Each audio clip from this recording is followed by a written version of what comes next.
11 tahun, seorang player game virtual Tower of Trial mengabdikan hidupnya untuk menyelesaikan game sampai akhir, hingga tiba-tiba game itu muncul ke dunia nyata. Kebinasaan umat manusia kini tergantung pada para player game. Video ini merupakan kelanjutan cerita dari part sebelumnya. Di cerita sebelumnya, Kang Jin Hyuk berhasil mengalahkan suku Sea Dragon sekaligus menaklukkan dewa penjaga mereka.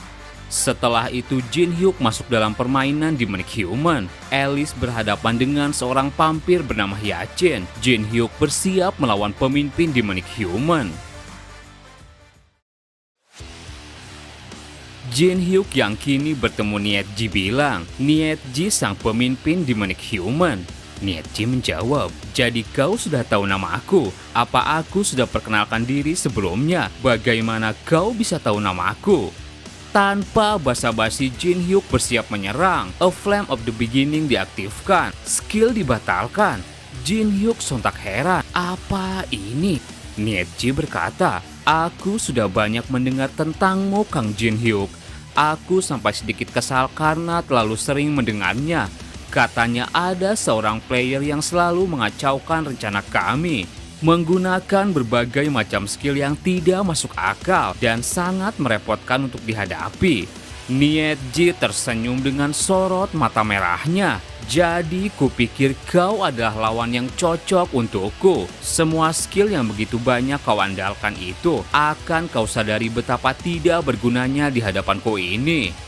Kemudian Cerberus, penjaga gerbang neraka maju. Cerberus menyemburkan api, mengaktifkan Hellfire. Jin Hyuk langsung berlari menghindar. Jin Hyuk berbalik, mengaktifkan Glacial Formation. Skill dibatalkan. Lagi-lagi skillnya lenyap. Niet Ji berkata, sudah kukatakan semua ini sia-sia. Satu serangan Cerberus berhasil dihindari. Jin Hyuk bersiap memberi pukulan. Kalau tidak bisa memakai skill, tidak ada pilihan lain selain mengandalkan kekuatanku sendiri. Jin Hyuk memberi pukulan yang membuat Cerberus goyah.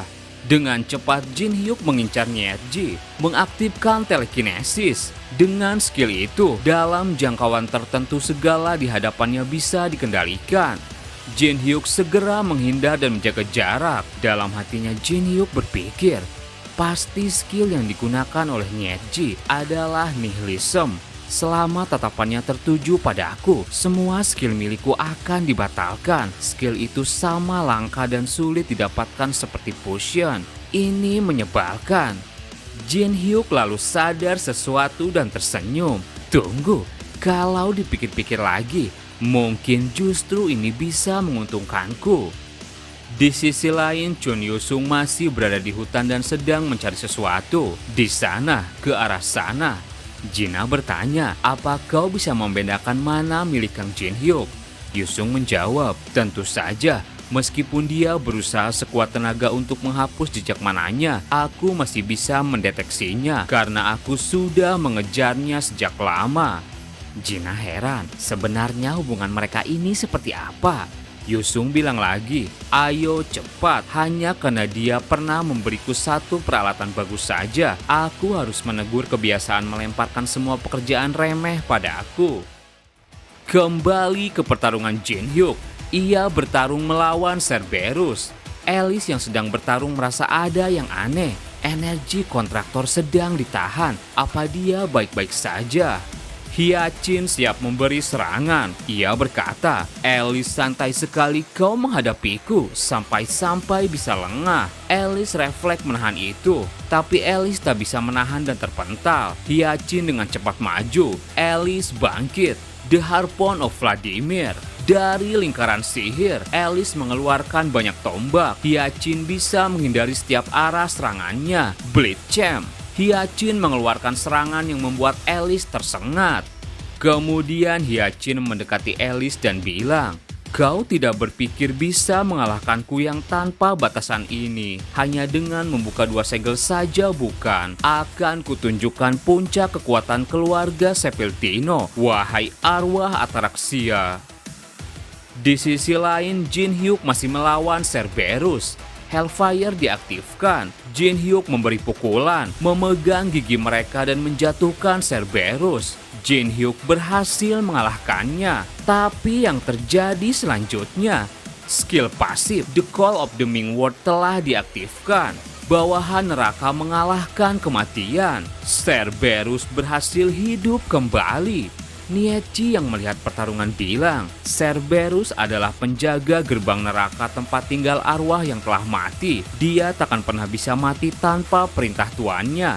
Selama aku tidak mengalihkan pandanganku, Kang Jin Hyuk takkan bisa menggunakan skill apapun. Pertarungan ini akan terus berlanjut sampai dia kelelahan, jatuh, dan mohon untuk diakhiri. Tristan, Melina, saat itu terjadi, giliran kalian untuk bertindak. Begitu Kang Jin Hyuk kehabisan stamina, tusuk dia tanpa ragu. Melina yang mendengar itu ketakutan.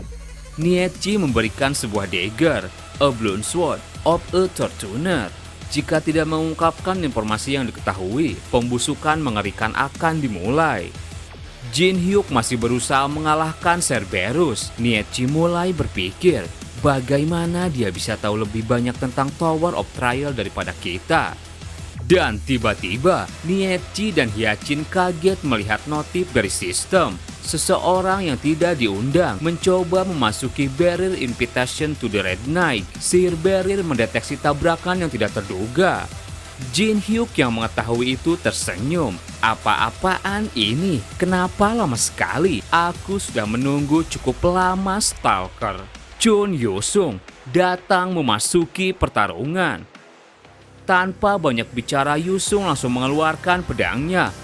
Ia bergerak menyerang Cerberus. Satu teknik berpedangnya mendaratkan banyak tebasan di tubuh Cerberus. Di sana Cerberus mati. Skill pasif Call of the Underworld diaktifkan. Cerberus bisa hidup kembali. Itu mengatasi kematian. Yusung yang heran bertanya pada Jin Hyuk, dia hidup lagi. Apa gimiknya seperti itu? Jin Hyuk menjawab, Cerberus adalah entitas kelas binatang ilahi yang abadi. Jadi sekarang selagi kau menahan Cerberus, aku akan menyerang iblis yang di sana. Itu strategi yang sangat mudah dilakukan, bukan? Apa kau bisa menanganinya? Yusung menjawab, jika kau bisa melakukannya, maka kau bisa melakukan apa saja. Nietzsche mulai panik. Gatekeeper bodoh, aku perintahkan kepada mereka untuk hanya mengizinkan Kang Jin Hyuk masuk. Pertarungan kembali dimulai. Yusung mulai menyerang Cerberus dengan pedangnya. Nietzsche kelabakan, percaya orang-orang bodoh yang tidak berguna. Itu hal yang bodoh. Siapa yang harus kuperhatikan sekarang? Apa Kang Jin Hyuk yang merencanakan ini semua? Apa dia mengetahui kelemahanku adalah multi combat? Bahkan dengan skill yang aku punya, aku tak bisa melawan dua dari mereka sekaligus. Tristan, Melina bantu aku. Nietzsche menengok tapi mereka berdua sudah melarikan diri. Nietzsche bingung, kalian ini kemana? Jin Hyuk sudah berada di belakangnya dan siap menyerang. Jin Hyuk berkata, mungkin kau harus memperlakukan bawahanmu lebih baik sama seperti yang aku lakukan. Kau mengabaikan mereka dan meninggalkan kau saat sedang krisis. Nietzsche menengok, psikokinesis. Jin Hyuk segera menghindari serangan itu. Nietzsche kesal, sangat memalukan. Aku rasa itu tidak akan cukup untuk memancing temannya keluar. Yusung mulai kelelahan. Kang Jin Hyuk, berapa lama lagi kita menghadapi monster yang tidak bisa dibunuh ini? Bukankah kita harus meninggalkan saja binatang itu dan menargetkan iblis itu bersama-sama? Jin Hyuk menjawab, itu akan membuat kita semua terbunuh. Teruslah mengalahkannya. Mari kita tunjukkan pada dunia bahwa penjaga gerbang neraka bahkan bisa dihentikan oleh manusia. Jika kita bisa melakukan itu, pasti akan menarik perhatian seseorang. Sementara itu di wilayah Demon Realm, Demon King Feriel sedang menyaksikan pertarungan Jin Hyuk sambil santai minum soda. Tunggu, bukankah itu Cerberus? Apa mereka mengambilnya dari dewa Yunani? Tak kusangka aku akan hidup untuk melihat menjaga gerbang neraka dihancurkan manusia. Hari terus menjadi lebih baik. Feriel tiba-tiba kesal. Tunggu sebentar. Mengapa orang rendah sepertimu punya sesuatu yang bahkan tidak kupunya? Itu membuatku jengkel. Kembali ke pertarungan, Yusung tak henti terus menebas, mengaktifkan Soul Chasing Sword. Skill dinonaktifkan. Yusung heran. Cerberus langsung memberi serangan. Yusung refleks langsung menghindar. Jin Hyuk bilang, berhati-hatilah. Jika pandangan orang tua itu menyentuhmu, kemampuanmu akan hilang. Mengaktifkan Eye of Gluttony. Nama Nietji, syarat penyalinan. Nietji seorang paranoid yang tersesat dalam nihilisme. Dia didukung oleh dewa yang lebih tinggi. Jika Anda memaksa dewa itu akan meninggalkannya, Anda dapat menyalin satu skill pilihan Anda. Nietji panik. Tristan, Melina, di mana kalian saat sedang kritis begini? Pasti mereka kabur karena takut, lari dan meninggalkan di belakang sampah tidak berguna. Itu lebih buruk daripada binatang. Nietji teriak, Cerberus, cepat taklukkan mereka. Kata-kataku adalah perintah tuanmu. Jin Hyuk mengeluarkan skill. Bagus, dia semakin terpojok. Mengaktifkan 5 bintang barrier, Divine Beast Restine. Skill itu kemudian menjatuhkan Cerberus, menahan makhluk ilahi untuk 5 menit. Nietji sontak kaget. Mustahil kau bisa mengalahkan monster kelas makhluk ilahi dengan sihir. Tidak peduli seberapa kuatnya mereka, pasti ada batasnya. Tapi apa yang mereka lakukan? Apa mereka mengukir rune pengikat? Setiap kali aku mengalihkan pandangan dan menunggu waktu yang tepat untuk mengaktifkannya. Jin Hyuk dan Yusung maju. Yusung bilang, jika masih ada rencana tersembunyi, sebaiknya kau bagi dari sekarang. Jin Hyuk menjawab, sejak kapan kita berbagi sesuatu? Mereka mengincar Nietji. Nietji semakin panik. Tak bisa dipercaya pada siapapun di sini. Aku harus menghentikan mereka, bahkan jika harus mengeluarkan semua kekuatanku. Nietji teriak, aku ini pemimpin asosiasi Demonic Human. Mengaktifkan Blade of the Darkness. Kau pikir aku akan kalah begitu saja? Banyak serangan keluar dari lingkaran sihir tersebut. Yusung dan Jin Hyuk bisa mengatasinya. Nietji lagi-lagi dibuat kaget. Apa ini? Jin Hyuk dan Yusung sudah berada di dekatnya. Jin Hyuk sejenak berpikir. Tekanan yang semakin keras yang ia rasakan teruslah begitu hingga ia muncul. Pedang Yusung siap mengeksekusi Nietji. Tapi yang terjadi selanjutnya, tiba-tiba waktu terhenti.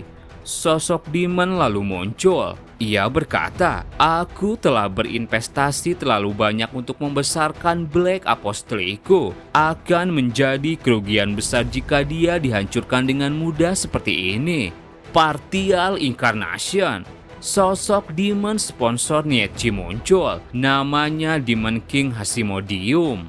Ia berkata pada Jin Hyuk, aku mengingatnya, kau manusia yang sangat terkenal di Demon Realm. Kang Jin Hyuk, aku mendengar dirimu dari Kon Makedros. Kau pernah melayani Demon King Veriel, tapi sekarang ada Black Apostle yang sedang mencari master baru. Kau memaksaku untuk bereinkarnasi hanya untuk melindungi Black Apostliku yang sangat berharga. Demon Hasimodium menyentuh kepala Jin Hyuk dan bilang lagi, apa kau sadar berapa banyak sumber daya yang aku korbankan untuk sistem hanya untuk manifestasikan tubuhku? Apakah pikiranmu yang lemah itu dapat memahami hal itu? Persediaan itu kini sudah hilang dan karena aku sudah di sini, mungkin aku juga akan memanfaatkannya sebaik-baiknya. Aku akan memberimu 2 pilihan. Pertama, menjadi Black Apostoliku dan bayar hutangku. Kedua, matilah di sini bersama dengan rekanmu. Sekarang, apa pilihanmu? Jin Hyuk dilepaskan dari waktu terhenti. Ia menjawab, daripada menjadi Black Apostolimu dan hidup sebagai budak selamanya, lebih baik aku mati di sini. Demon Hasimodium siap memberi serangan. Jadi kau memilih hal yang sia-sia. Enyahlah sekarang. Mengaktifkan Malicious Binding. Tiba-tiba tangan Demon Hasimodium terpotong. Ia heran. Tunggu, teknik ini tidak mungkin. Sebuah portal muncul. Dari dalam portal tersebut sosok Demon King muncul. Ia berkata, "Sialan, kurasa aku benar-benar kecanduan. Hei Kang Jin Hyuk, kau melakukan ini dengan sengaja bukan? Kau memang bajingan gila." Demon King Feriel datang memanifestasikan wujudnya. Hasimodium bilang, "Feriel, kau sudah gila. Jika makhluk Divine Tears tinggi turun ke Tower of Trial, maka seharusnya ada pengorbanan yang setimpal untuk itu. Apa kau menggunakan trik untuk bisa lolos dari sistemnya?" Feriel tertawa. "Yang benar saja, aku menawarkan setengah dari wilayahku sendiri, juga setengah dari ruang penyimpanan harta di Demon Castle. Aku mengorbankan semua itu kepada sistem secara adil." Sistem merah lalu muncul. Entitas yang lebih tinggi tidak bisa turun ke alam yang lebih rendah. Feriel kesal, bahkan setelah membayar harganya pun, sistem ini masih ada saja. Bawel. Feriel mengabaikan sistem.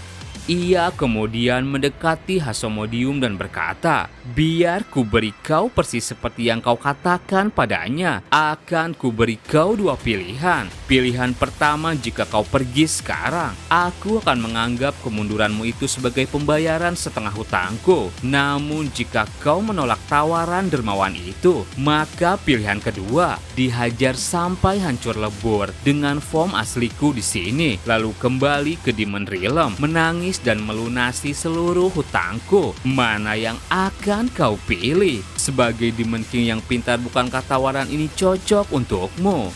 Hasmodium ketakutan keringat dingin. Hingga pada akhirnya waktu yang terhenti kembali berputar. Yusung memberi tebasan, tapi mendadak ia heran. Menghilang, apa yang barusan terjadi? Rasanya seperti waktu baru saja terhenti untuk sesaat. Di sana Nietzsche terluka dan panik. Apa-apaan ini? Makhluk Divine Tears tinggi, Demon King Hasmodium, telah mencabut sponsornya. Titel Black Apostle telah dicabut. Nietzsche ketakutan. Yusung bilang, "Kang Jin Hyuk, apa yang sudah kau lakukan? Apa ini perbuatanmu?" Jin Hyuk hanya tertawa. "Entahlah kalau harus dijelaskan. Kurang lebih aku berhutang padamu." Yusung heran mendengar itu. Bajingan ini pasti melakukan sesuatu yang gila pada aku. Nietzsche kemudian lari dan melihat Tristan dan Melina. "Dasar sampah tak berguna. Apa saja yang kalian lakukan selama ini? Lindungi aku, sialan. Lakukan apa saja yang dapat menghentikan mereka. Buktikan kalau kalian berguna sekarang." Dan kemudian dari belakang Tristan menusuk Nietzsche dengan dagger pemberian Nietzsche. "Apa yang kau lakukan, Tristan?" Tristan bilang pada Nietzsche, "Mata dan hatimu itu terlalu buta. Kau mengklaim dirimu sebagai orang yang memuja kedatangan Demon King. Namun kau gagal untuk mengenali sosok Demon King yang asli yang berdiri di depanmu itu. Kami sudah melayaninya dengan setia selama beberapa saat ini. Kondisi untuk kopi telah terpenuhi. Nihilisme telah dikopi."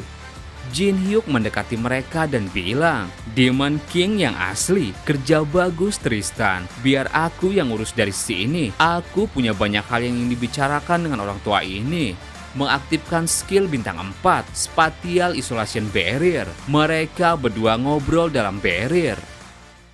Sementara itu Alice yang awalnya terpojok masih bisa melawan Hyacin.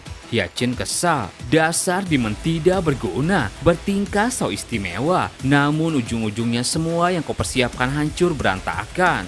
Cerberus juga masih tidak bisa bergerak.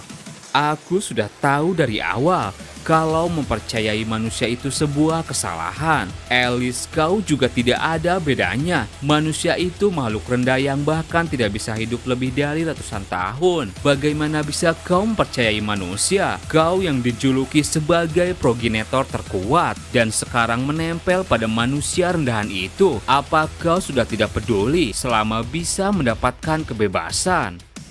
Alice tersenyum dan menjawab, "Itu benar. Awalnya aku juga memikirkan hal yang sama denganmu. Apa yang bisa dilakukan manusia rendahan selain menawarkan sedikit hiburan untukku? Namun manusia yang kau bilang rendahan itu, di saat aku dihianati oleh kalian, dibuang, saat api hidupku mulai meredup di dalam kehampaan dan keputusasaan yang tidak ada habisnya, hanya dia satu-satunya yang mencoba untuk menggapaiku.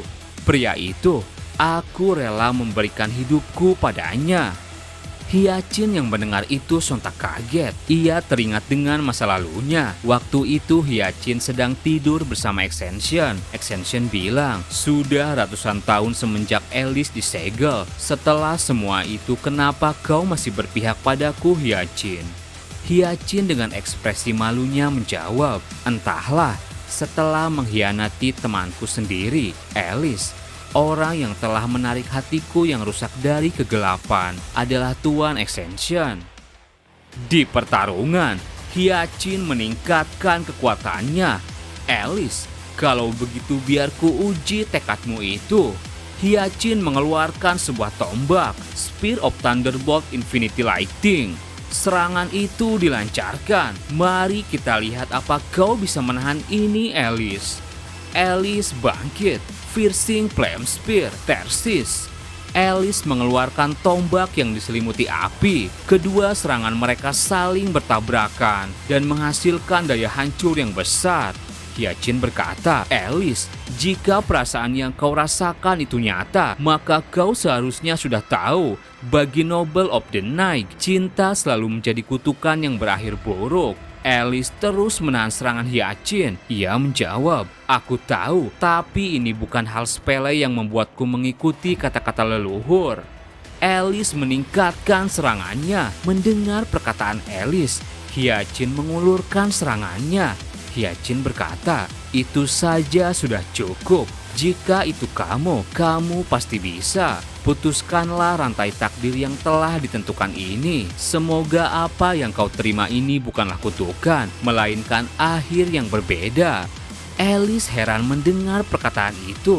Hyacin bilang lagi, "Kamu sudah memikul takdir untuk dikhianati oleh orang yang kamu percaya." Hyacin tersenyum, "Selamat tinggal teman lamaku." Alice sontak kaget. Hyacin kemudian terbakar oleh skill Alice. Sebuah ledakan terjadi. Hyacin the Sepiltino telah binasa. Terima kasih buat teman-teman yang udah nonton video ini sampai habis.